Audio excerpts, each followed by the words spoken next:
And really great stuff, Nalini. Thanks for sharing. And thanks for the organizers for putting this together on the round table.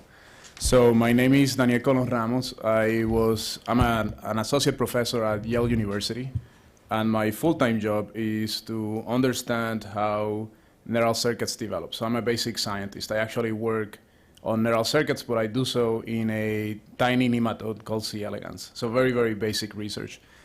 And I was born and raised in Puerto Rico. I come from a family that were, essentially we have no family members that were scientists.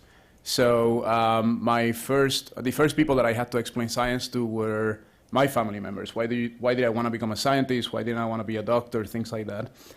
And when I was growing up in Puerto Rico without exposure to many scientists, the only windows that I had into understanding how science was done were lay articles published by newspapers, usually poorly translated articles that were syndicated from newspapers here in the US and then written in Spanish by local newspapers, authored by Carl Sagan or Isaac Asimov. Those were my windows to science. And as a young boy growing up in Puerto Rico in under-resourced settings, I frequently ask myself, why don't scientists do more to engage the public? How come I'm not seeing more about science? And I also ask myself, I love science as a young boy, but I ask myself, what does science have to do with me? Because all these articles were from elsewhere. They were talking about fantastic things, but many things that I didn't have exposure to.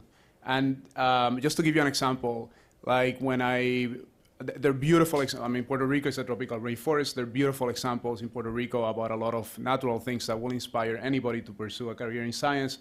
But the examples that we will read about will be examples that were translated from books published here. So we will hear about, for example, to understand the concept of electricity, you can pick up a balloon and you can rub it in your hair and your hair will stand up. And that's true if you're here during the winter, but if you grow up in Puerto Rico, your hair is standing up all the time. It's like 95% humidity. So, it makes up for funny stories now, but back then, I think it communicated to me that that's how science worked, but it had nothing to do with me. That's how it worked elsewhere. So in spite of that, I had great mentors and I became a scientist. And when I became a scientist, I started seeing how relevant science was to my background, to Hispanic people, to Puerto Ricans. Science is a universal humanistic affair, so it can connect anybody. You just have to pick up the right example and communicate it the right way. And that's how I became interested in communication. And at the time, I thought that the barrier were probably newspapers that were just publishing things from elsewhere because it was easier for them. So I went and reached out and met with some editors from a newspaper. While I was still a postdoc, actually, I did this.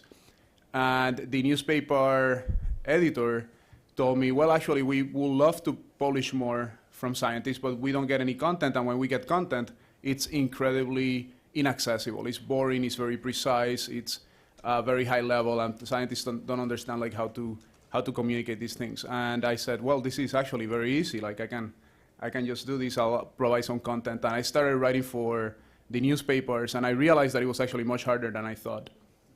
And that it required a completely different skill set that I had never received. And I learned it by trial and error. But one of the things that I helped implement, just going into the initiatives, was, when I present here, I do it on behalf of actually the organization that I help implement. It's called Ciencia PR, Ciencia Puerto Rico. It's an organization of over 6,000 Hispanic scientists. It's essentially an online social networking tool that connects a geographically dispersed community of scientists. And one of the innovative things that we did through that organization was to link basic researchers with science communicators to create collaborations in which the science communicators online could collaborate with the basic researchers and provide new science content. And we were particularly interested in new science content in Spanish because I was from Puerto Rico, because we knew that there was very little science content in Spanish, and because Spanish is the second most commonly spoken language here in the US after English. So we focused on that, and in the last 6 years, we have published close to 400 lay articles for the press. I haven't published close to 400 late articles. This is a whole community of people that are contributing, but I think it's a concept that has come up in some of the presentations before of how it requires a different skill set, how perhaps we can create connections to overcome those barriers that maybe deserves more discussion. No, that's great stuff. And I think, Craig, are you with us? I'm still with you. All right. We have the miracle of technology. So maybe you could tell us a little bit about why you communicate and this wonderful term that you have called a nerd of trust. What you mean by that and some of the things that you do.